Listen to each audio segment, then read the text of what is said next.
இந்த மேடையில் பார்த்தீங்கன்னா எந்த சீஃப் கெஸ்ட் இல்லாமல் ஏன் இது வச்சுருக்கேன்னா, யார் வேணாலும் நம்ம கூப்பிட்டா ஒரு ப்ரெஷர் பண்ணால் தம்பி விஜய் சேதுபதியோ இல்லை யாரோ வரிசையாக சொல்லலாம், பேர் சொல்லி கூப்பிட்டா வந்துடுவாங்க.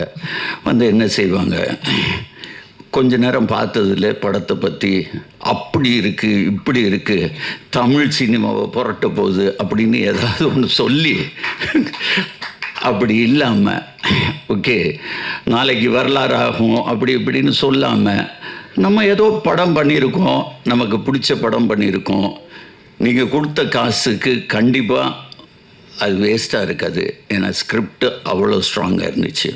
அதனால தான் சீஃப் கெஸ்ட் இல்லாமல் என்னுடைய நண்பன் கருணாமூர்த்தி ஐங்கரன் உடைய மேனேஜிங் டைரக்டர் கருணா, எல்லாத்துக்கும் ஒரு வணக்கம் போட்டுரு கருணா. தென் இன்னொரு சீஃப் கெஸ்ட் டைமண்ட் பாபு, மேலே வாங்க மேலே வாங்க, இவர் தான் மேலே வாங்க பாபு, பாபு சார் மேலே வாங்க. என்னுடைய முதல் படத்தில் ஊமை வெளிகளில் அவருக்கு ஒரு சேர் போட்டுடலாம்.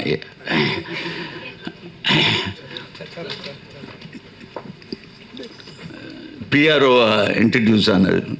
இவரை பற்றி சொல்லணும்னா, ஒரு வாட்டி ஷூட்டிங்கில் ரஜினி சார் ஷூட்டிங் நடந்துட்டு இருக்குது, பிரபு இருந்தார், பிரபன் இருந்தாங்க, எல்லாம் இருக்கும்போது நாங்கள் போனோன்னே ஹீரோ ஹீரோ ஹீரோ இங்கே வாங்க அப்படின்னாரு. பாபு சார் பின்னால் 2 பேர் நிற்கிறாங்க, யார் என்ன நினச்சா என்ன அப்படின்னு சொன்னவர் தான். என்ன பாபு கரெக்டாக இல்லையா? எத்தனை பேர் இருந்தாலும் ஹீரோ ஹீரோன்னு ஆரம்பத்துலேருந்து சின்ன வயசுலேருந்து சொல்லி பழக்கம் ஆனதுனால அப்படி கூப்பிடுறேன்னு சொன்னார். ஸோ இந்த படத்துக்கு ஒரு 3 சிறப்பு அம்சம் இருக்குது. ஒன்று, எல்லாருமே புது டெக்னீஷியன். நான் முதல்ல கீர்த்தி சொன்னதுக்கப்புறம் ஒரு 2 வருஷத்துக்கு முன்னால் கதையை கேட்டோன்னே எனக்கு அது பிடிச்சிச்சு. இவன் கூட மதனா வந்தான், மதன்னு ஒரு பையன் வந்தான், இவனுடைய அசிஸ்டன்ட் டைரக்டர். நல்லா இருக்குப்பா, இது கொஞ்சம் ஒர்க் பண்ணணும், உனக்கு அது பிடிச்சிச்சின்னா நானும் சேர்ந்து ஒர்க் பண்ணால் தான் நம்ம பண்ண முடியும், சார் பண்ணலாம் அப்படின்னா. இல்லை அப்படி உனக்கு இஷ்டம் இல்லைன்னா நீ போயிட்டு வா அப்படின்னு. சரி சார் அப்படின்னு போனால் ஒரு 4 நாள் கழித்து திருப்பி வந்துட்டான். இல்லை சார் நம்ம ஒர்க் பண்ணி பண்ணுவோம் அப்படின்னா. சரி பண்ணும்போது உட்காந்துட்டு, சார் யூனிட்டாக எல்லோரும் ஒன்றா நாங்கள் சேர்ந்து பண்ணணும்னு ஆசைப்பட்டோம். யூனிட்டாக யார் யூனிட்டு? மியூசிக் டைரக்டர் புதுசு, எடிட்டர் புதுசு. அப்படியா? சரி, அவங்க எல்லாத்துக்கும் திறமையாக இருக்கா சார் கேட்குறீங்களா அப்படின்னா. ஒன்றும் வேண்டாம், சரி வர சொல்லு, எல்லோரும் வெளியே தான் நிற்கிறாங்க, வரிசையாக கூப்பிட்டுட்டு வரேன்னு வரிசையாக எல்லாத்தையும் கூப்பிட்டுட்டு வரான். அப்படி வரிசையாக உள்ளே வந்தவங்க தான். அதில் மியூசிக் டைரக்டர் வேறு. என்னடா எடுத்துகிட்டு வந்த நீ? ஸ்பீக்கர்ஸு எல்லாத்தையும் எடுத்துகிட்டு வந்துட்டான்.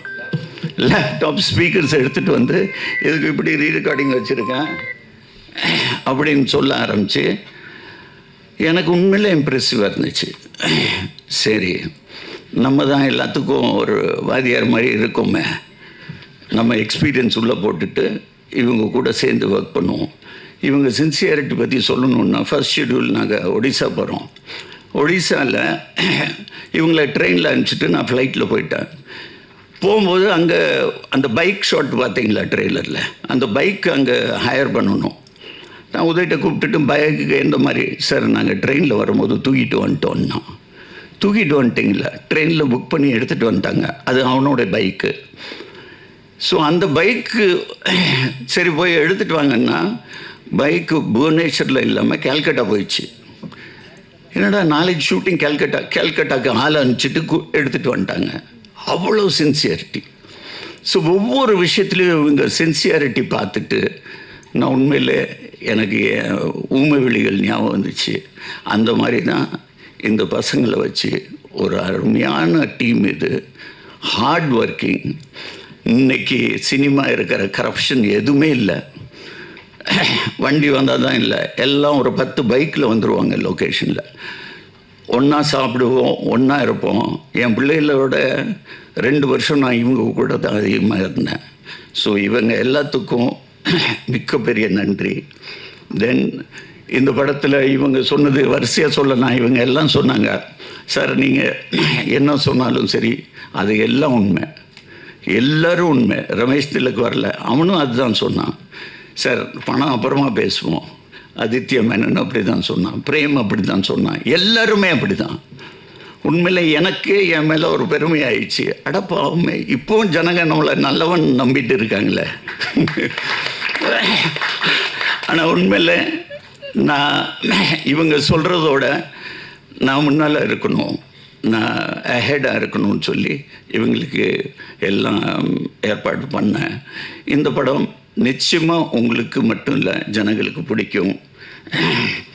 இதுக்கு மேலே நான் இன்னும் 2 பேரை நான் மென்ஷன் பண்ணோம்.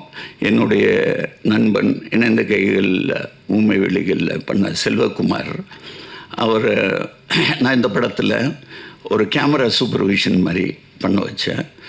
தென் வேலுமணி எனக்கு டயலாக் ரைட்டர், இந்த படத்துக்கு ஒரு புது டயலாக் ரைட்டர் சரவணகுமார், அவர் வரல. அவங்க one of the co producer also, Saravanakumar and AK சேகர்னு. வேலுமணி ஒரு பெரிய ரைட்டர், அவர் தவறிட்டார். இந்த நேரத்தில் அவரையும் மனசில் வச்சுக்கிட்டு கண்டிப்பாக எங்கே இருந்தாலும் இந்த படத்துக்கு வெற்றிக்கு அவருடைய ஒரு ஒரு கான்ட்ரிபியூஷன் கூட இருந்திருக்கு. உங்கள் எல்லாத்துக்கும் அதிகமாக நேரம் ஆகிட்டு இருக்கு. மீண்டும் சொல்லுகிறேன், இது ஒரு தரமான படம், நிச்சயமாக மக்கள்கிட்ட போய் சேரும். நன்றி, வணக்கம். டைரக்டர் உதய் வந்து இந்த கதை எனக்கு ஒரு 4 வருஷம் முன்னாடி சொன்னார். கதை சொல்கிறதுக்கு முன்னாடி அவர் ஒரு வாட்ஸ்அப்பில் மெசேஜ் அனுப்பிச்சு தான் எனக்கு ரீச் அவுட் பண்ணார். அவரோட ஷார்ட் ஃபிலிம் லிங்க் அனுப்பிச்சார், யாக்கை 3. அந்த ஷார்ட் ஃபிலிம் ஒரு நரேட்டிவ் அடாப்டேஷன் மாதிரி, ஆல்ரெடி இங்கிலீஷில் இருக்கிற ஒரு ஃபிலிம்லேருந்து. பட் அந்த ஃபிலிம், அந்த ஷார்ட் ஃபிலிமை ஹேண்டில் பண்ண விதம், அந்த டெக்னிக்கல் குவாலிட்டி அவ்வளோ சூப்பராக இருந்தது. அதை பார்த்தோடனே நான் டிசைட் பண்ண அவரை மீட் பண்ணி பேசணும் என்ன கதைன்னு. அப்போது அவர் இந்த கதை சுருக்கம் எனக்கு சொல்லி, அந்த ஷார்ட் ஃபிலிமில் இருக்கிற மெம்பர்ஸ் தான் இந்த டீமாக இருப்பாங்க அப்படின்னு உறுதியாக சொன்னார். அது எனக்கு ரொம்பவே பிடிச்சிருந்தது. ஏன்னா நம்ம ஒரு நியூ டீமோட சேரும்போது அவங்களுக்கு ஒரு பேஷன், ஒரு ஃபயர் இருக்கும். அந்த ப்ராஜெக்டை வந்து they'll own it. ஸோ அந்த விதத்தில் எனக்கு ரொம்ப கான்ஃபிடெண்ட்டாக இருந்தது. அதே கான்ஃபிடென்ஸ், அதை விட அதிகமான ஒரு எக்ஸைட்மெண்ட் அண்ட் பேஷனோட தான் அப்பா இந்த ப்ராஜெக்டுக்குள்ளே வந்தார். ஒரு ப்ரொடியூசராக, ஒரு ஆக்டராக தாண்டி கதையில் நிறைய இன்வால்வ் ஆனார். நீங்கள் பார்த்துருந்தீங்கன்னா ஸ்க்ரீன் ப்ளே அப்பா பேர் தான் வந்திருக்கும். அப்பா வந்து ஊமை விழிகள், இணைந்த கைகள் பண்ண டைமில் நான் இன்னும் பிறக்கலை. பட் அந்த gang of boys, film institute boys ஒரு படம் எடுத்திருக்காங்க. அவங்க எடுக்கும் போது எப்படி எடுத்திருப்பாங்க, என்ன பேஷன் இருந்திருக்கும், டே அண்ட் நைட் என்ன ஒர்க் பண்ணியிருப்பாங்கன்ற ஒரு ஐடியா, ஒரு சாயல் அப்பா இந்த ஃபிலிமில் ஒர்க் பண்ணும்போது என்னால் பார்க்க முடிஞ்சது. ஏன்னா இந்த குரூப் ஆஃப் பாய்ஸ், வெள்ளை சட்டை போட்டிருக்காங்கல்ல, இந்த குரூப் ஆஃப் பாய்ஸோட ஒரு அந்த கேங்கோட அப்பாவும் சேர்ந்து இதில் ஒர்க் பண்ணியிருந்தார். ஸோ என்னால் அது எக்ஸ்பீரியன்ஸ் பண்ண முடிஞ்சது. ஸோ நான் கம்ப்ளீட்டாக வெறும் ஒரு ஆக்டராக மட்டும்தான் இந்த ப்ராஜெக்டில் ஒர்க் பண்ணியிருக்கேன். அண்ட் நம்மளை சுற்றி உலகத்தில் இப்போ நிறைய விஷயங்கள் நடக்குது. விபத்து, போர், இழப்பு, நிறைய இழப்பு தினமும் ஒரு நியூஸ் வந்துட்டுருக்கு. ரொம்ப டிஸ்டர்ப் பண்ணுற விஷயங்களாக இருக்குது. இப்போது திடீர்னு அட் த சேம் டைம் நிறைய விஷயங்கள் நடந்துகிட்ருக்கு.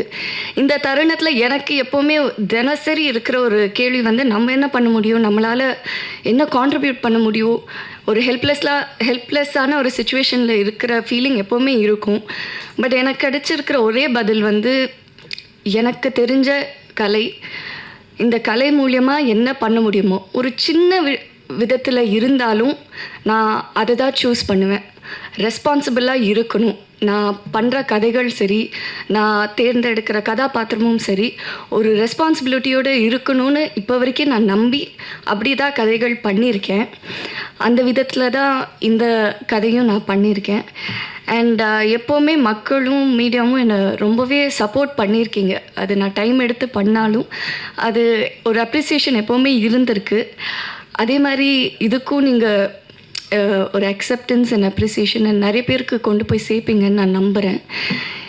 குயிக்காக அந்த படத்தில் இருக்கிற main team, of course Uday director, the captain of the ship, அவரோட விஷன் அண்ட் அவரோட ஐடியாஸ், அவர் சொன்ன மாதிரி அவங்க அம்மா அப்படின்னு சொன்னாங்கல்ல, நான் ஃபஸ்ட்டு அவர்கிட்ட கேட்டிருந்த கேள்வியும் அதுதான்.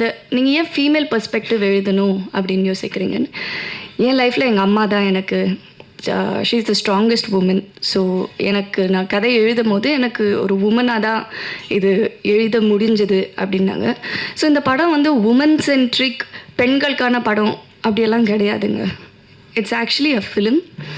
ஒரு படத்தில் ஒரு கதாபாத்திரத்துக்கு சில விஷயங்கள் நடக்குது, அந்த சுச்சுவேஷனில் அவங்க எப்படி ஹேண்டில் பண்ணுறாங்க, அதை கடந்து எப்படி போகிறாங்கன்றது தான் படம். அது பெண்ணாகவும் இருக்கலாம், ஆணாகவும் இருக்கலாம் நம்ம நிஜ வாழ்க்கையில். ஸோ இது மேல் சென்ட்ரிக்குன்னு சொல்ல மாட்டோம். அதே மாதிரி இது உமன் சென்ட்ரிக்குன்றது கேட்டகரைஸ் பண்ண வேண்டாம். It is a film, protagonist female அப்படின்னு தான் நான் பார்க்குறேன். அண்ட் அந்த விதத்தில் தான் அவரும் இந்த கதையை கொண்டு வந்தார். அண்ட் பரத் மியூசிக் சூப்பர்பாக இவர் கார்த்திக் நேதா சார் சொல்லியிருந்தார். எல்லா வடிவத்துலேயும் இருக்கிற ஒரு different kind of music sounding இருக்குது இந்த படத்தில். ஒரு சாங்லேயும் பேக்ரவுண்ட் ஸ்கோரும் அதே மாதிரி தான் இருந்திருக்கு.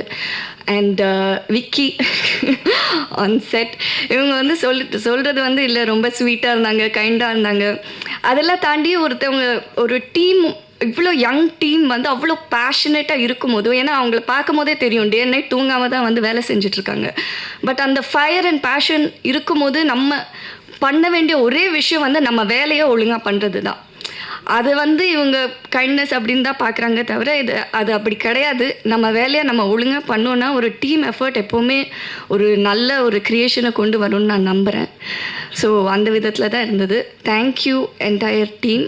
அண்ட் அப்பா, அஃப்கோர்ஸ் தேங்க்யூ. எப்போதுமே ஒரு big support. My hero, my super hero. Thank you so much அப்பா. கதையில் எனக்கு ரொம்ப பிடிச்ச விஷயம், நான் ரொம்ப எக்ஸைட்டான விஷயம் நான் ஒரு கேப் டிரைவர். எனக்கு டிரைவிங் ரொம்ப ரொம்ப பிடிக்கும்.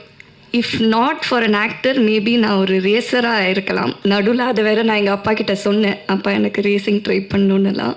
ஏன்னா எனக்கு ரொம்ப பிடிச்ச விஷயம் டிரைவிங். ஸோ இந்த படத்தில் 2 கேமரா வச்சு ஆல்மோஸ்ட் ஃபுல் ஃப்ரண்ட் கவர் ஆகிடும், எதுவுமே தெரியாது, ரோடு தெரியாது. ஆனாலும் நாங்கள் ரோடில் அப்படி ஷூட் பண்ணோம். நான் ரொம்பவே என்ஜாய் பண்ணேன். But yeah, thank you for that Uday. Thank you.